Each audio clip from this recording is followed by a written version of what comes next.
Então, aqui avançando para a primeira grande medida, ou para a medida que trouxe um grande impacto para o mundo empresarial, para o mundo trabalhista, que é a suspensão do contrato de trabalho.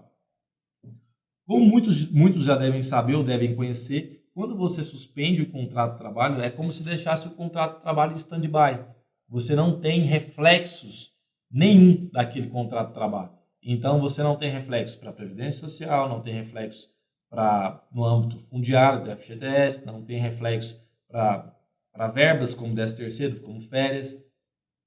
Então, a suspensão do contrato de trabalho não gera o pagamento de salários. Então, a suspensão tem esse reflexo. O que a medida provisória nos trouxe foi a possibilidade de suspender o contrato de trabalho pelo período de até 60 dias.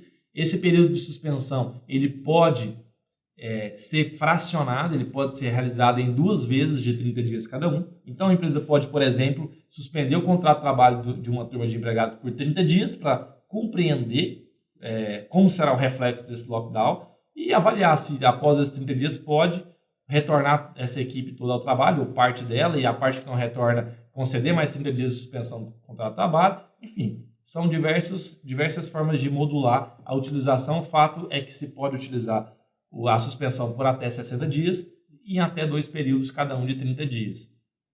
Então, este é um primeiro ponto com relação à suspensão do contrato de trabalho. Um segundo ponto é que o empregado manterá ou mantém todos os benefícios anteriormente auferidos, ou seja, todos os benefícios que o empregado possui até então, até a suspensão, ele continuará recebendo com o contrato de trabalho temporariamente suspenso. Previsão da medida provisória 936. Um outro ponto é que a medida provisória traz penalização rígida com relação àqueles empregadores que, ou por descuido ou por má fé, fazerem com que os empregados com contrato de trabalho suspenso continuem trabalhando. Então, acho que a grande maioria já deve ter se deparado com uma situação como a qual o empregador fala: olha, minha amiga, é o seguinte, continue trabalhando, trabalhe aqui, continue fazendo seu serviço, a gente vai suspender seu contrato de trabalho, que aí quem vai pagar seu salário é o governo. Quem vai pagar seu salário vai ser o governo, porque seu contrato de trabalho está suspenso. Então, para esses espertinhos, para esses que agirem de má fé, a própria medida provisória já traz a previsão de penalização com o pagamento integral dos salários e das contribuições sociais do período da suspensão. Então, fiquem atentos a isso e não sejam coniventes com esse tipo de situação. Tá? A suspensão do contrato de trabalho ela pode ser reestabelecida basicamente em 3 situações.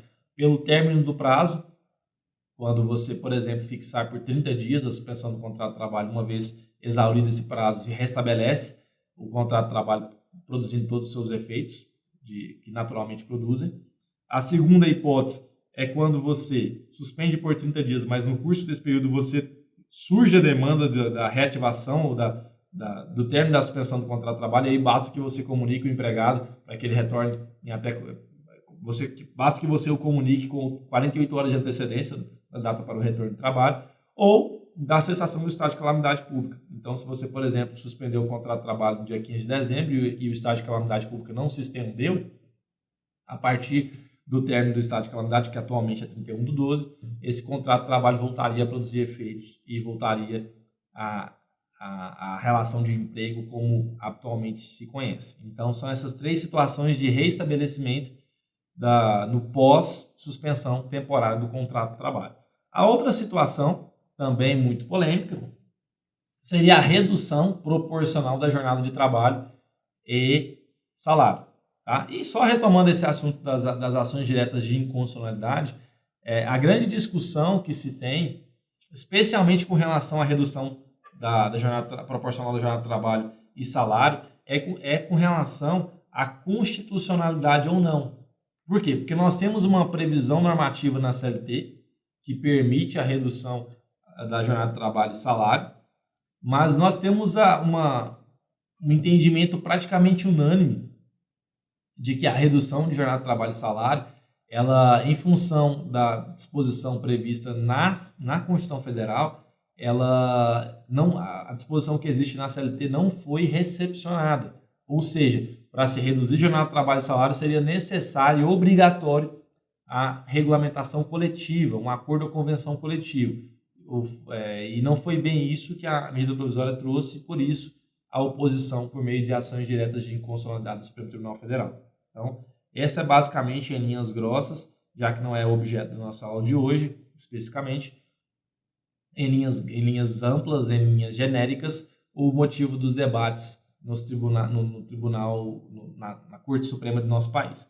Então, a redução proporcional de jornada de trabalho e salário ela pode ser feita pelo período de até 90 dias, então suspensão até 60, redução até 90.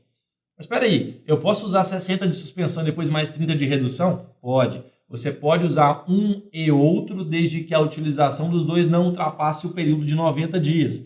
Então, suspensão até 60, redução até 90, usa os dois desde que a utilização dos dois não ultrapasse o período de 90 dias. Uma obrigatoriedade ou uma obrigação que a medida provisória nos traz é a necessidade de manutenção do salário hora. Então, quando você reduz a jornada de trabalho e salário de um empregado, você precisa necessariamente manter o salário hora, a proporção salário hora que ele tinha até então é preciso ser mantida.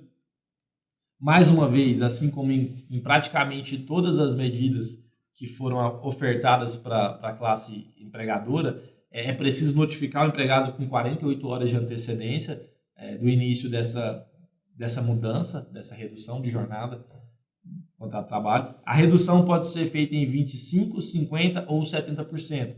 Então, eu posso reduzir 25% da jornada do salário e jornada de trabalho, reduzir 50% ou reduzir 70%.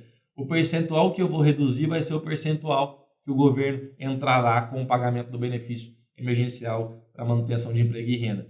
Então, digamos que se eu reduzir 25% do salário, eu, empregador, deixo de pagar 25% do salário que esse empregado possuía, ele deixa de trabalhar em 25% das horas que ele trabalhava para mim, e o governo pagará a ele 25% do valor que ele receberia caso eu estivesse oferindo o seguro-desemprego. Então, obviamente que tem algumas regrinhas numéricas para poder se alcançar o valor do benefício de seguro-desemprego. Alcançando esse valor do seguro-desemprego, esse empregado receberia 25% desse valor para poder substituir essa perca salarial que ele tem diante da redução da jornada de trabalho. Então, 25, 50 e 70 é a regrinha básica para que prevista na medida provisória para que a empresa e empregador, empresa e empregado façam a redução proporcional da jornada de trabalho e salário. Esses percentuais podem ser alterados ou modificados, né?